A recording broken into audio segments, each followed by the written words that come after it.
ಅಯ್ಯೋ ರಾಮ, ಷಣ್ಮಾತ್ಮೆ ಏನೇನು ಮಾಡ್ತಾರೆ.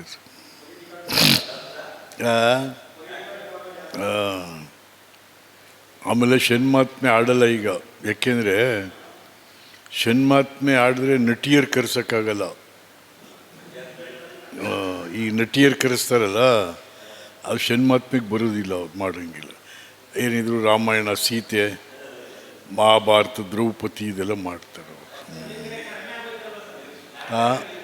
ನಾಟಕ ಇಲ್ಲ, ಜನವೇ ನಾಟಕ ಆಡ್ತವ್ರೆ. ಅಲ್ಲಿ ಯಾವ ನಾಟಕ? MLAಗಳು, ಮಂತ್ರಿ, ಮುಖ್ಯಮಂತ್ರಿನೇ ನಾಟಕ ಆಡ್ತಾವ್ರಲ್ಲ, ಜನ ಏನು ನೋಡೋರು ಕತೆ. ಅದೇ ಆಗಲ್ಲ ಸರ್. ಇದು ಇವನ್ನೆಲ್ಲ ಸೇರಿಸಿ ಒಂದು ಕಮಿಟಿ ಮಾಡಿ ಅವರಿಂದ ಸಲಹೆ ತೊಗೊಂಡು ನೀನು ಇಲಾಖೆ ನಡೆಸೋದು ಬಿಟ್ಬಿಟ್ಟು ನನಗೆ ಎಲ್ಲ ಗೊತ್ತು ಅಂತಂತೇಳಿ ಮಾಡಿಬಿಟ್ರೆ ಹಾಳಾಗೋಯ್ತು. ಶಾಲಾ ಶಿಕ್ಷಣ ವ್ಯವಸ್ಥೆ ಹಾಳಾದರೆ ಹೋಯ್ತು ರೀ ಅಂಥದ್ದು ಕತೆ. ಹೋಯ್ತು.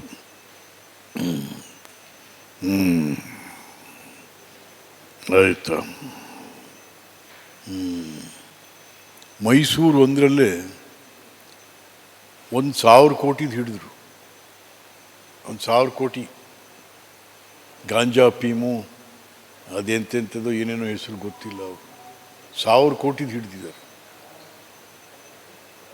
ಮೈಸೂರು ಇಂಥದ್ದಕ್ಕೆಲ್ಲ ಕೇಂದ್ರ ಆಗೋಗಿ ಕೂತ್ಕೊತಿದ್ದೆ. ಯಾವುದೋ ಮುಖ್ಯಮಂತ್ರಿಯ ಊರು.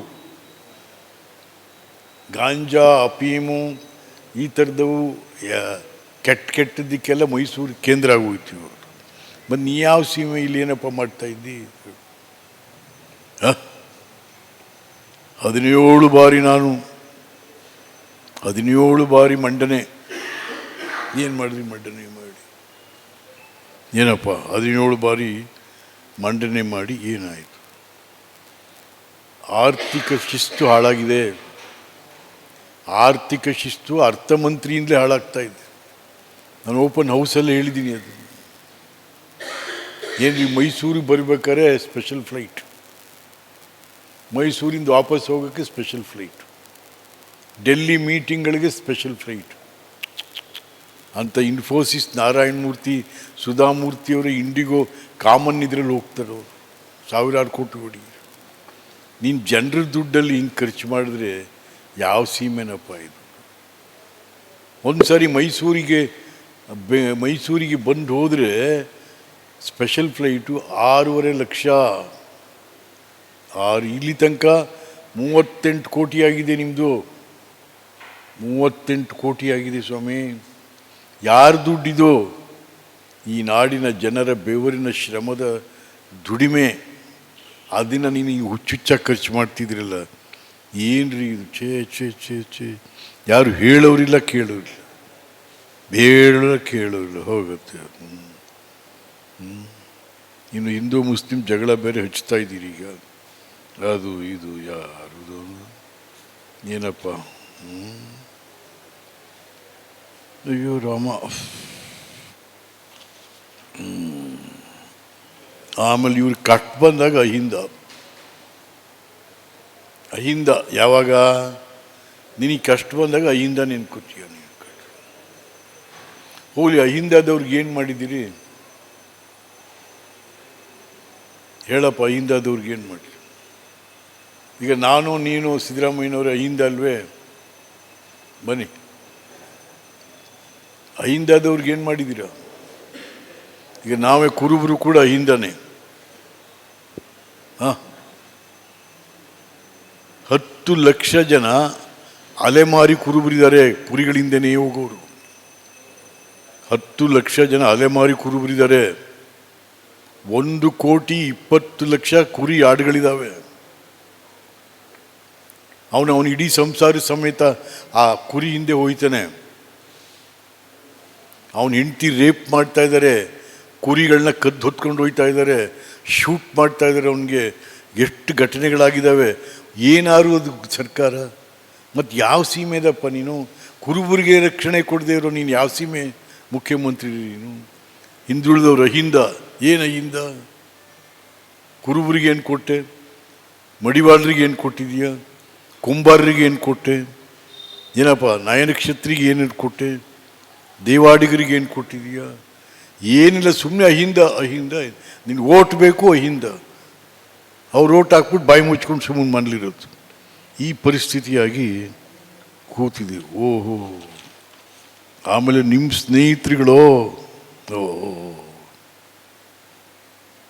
ಇಂಥ ಬಡ್ಜೆಟ್ ಯಾವಾಗಲೂ ಬಂದಿಲ್ಲ, ಇಂಥ ಆರ್ಥಿಕ ಮಂತ್ರಿ ಎಂತೆಂಥವ್ರು ಸ್ವಾಮಿ. ಕರ್ನಾಟಕದಲ್ಲಿ ನಿಜಲಿಂಗಪ್ಪನವ್ರ ಕಾಲದಲ್ಲಿ ಟಿ ಮರಿಯಪ್ಪ ಅಂತಿದ್ರು. He was the best finance minister. Budget ಎಷ್ಟು ಅವತ್ತು? 4,500 ಕೋಟಿ ಅಷ್ಟೇ. ಈಗ 4 ಲಕ್ಷ ಕೋಟಿ. ಈಗ ಗೋರ್ಪಡೆಯವರು ದೇವರಾಜರ ಕಾಲದಲ್ಲಿ MI ಗೋರ್ಪಡೆ, ಎಂಥ ಫೈನಾನ್ಸ್ ಮಿನಿಸ್ಟ್ರು. ವೀರಪ್ಪ ಮೊಯ್ಲಿಯವರು ಫೈನಾನ್ಸ್ ಮಿನಿಸ್ಟ್ರು ಗುಂಡೂರಾಯರಿಗೆ. ರಾಜಶೇಖರ ಮೂರ್ತಿಯವರು ವೀರೇಂದ್ರ ಪಾಟೀಲ್ರಿಗೆ ಫೈನಾನ್ಸ್ ಎಂತೆಂಥ ಫೈನಾನ್ಸ್. ನೀನು ಯಾವ ಫೈನಾನ್ಸ್ ಮಿನಿಸ್ಟ್ರಪ್ಪ? ಛೇ ಛೇ ಛೇ ಛೇ ಛೇ, ಸುಮ್ಮನೆ ಯಾರೋ ಬರ್ಕೊಟ್ಟಿದ್ದು ಓದಕ್ಕೆ ಬಂದಿನ್ನು ಬೇರೆ.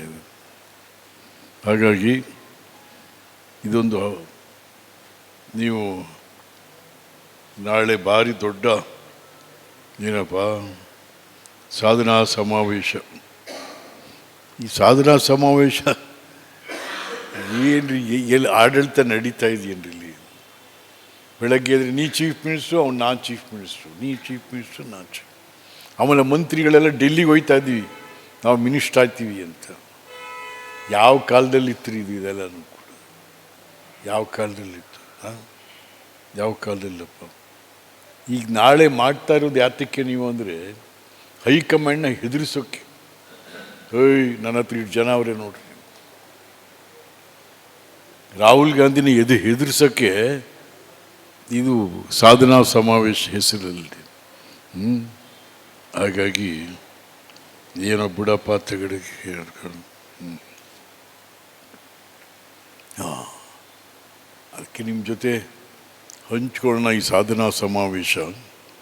ನಿರ್ಭೀತ, ನಿಷ್ಪಕ್ಷಪಾತ, ವಿಶ್ವಾಸಾರ್ಹ ಸುದ್ದಿಗಳಿಗೆ ಮತ್ತೊಂದು ಹೆಸರಾಗಿರುವಂತ News18 ಕನ್ನಡ ಈಗ ಆಪ್ನಲ್ಲೂ ಲಭ್ಯವಿದೆ. ದಯವಿಟ್ಟು ಇಲ್ಲಿರುವಂತ QR ಕೋಡ್ ಸ್ಕ್ಯಾನ್ ಮಾಡಿಕೊಂಡು ಆಪ್ ಡೌನ್ಲೋಡ್ ಮಾಡೋದಕ್ಕೆ ಮರಿಬೇಡಿ. ನಿಮ್ಮ ಬೆಂಬಲ ಹೀಗೆ ಸದಾ ನಮ್ಮೊಂದಿಗಿರಲಿ. ಧನ್ಯವಾದ.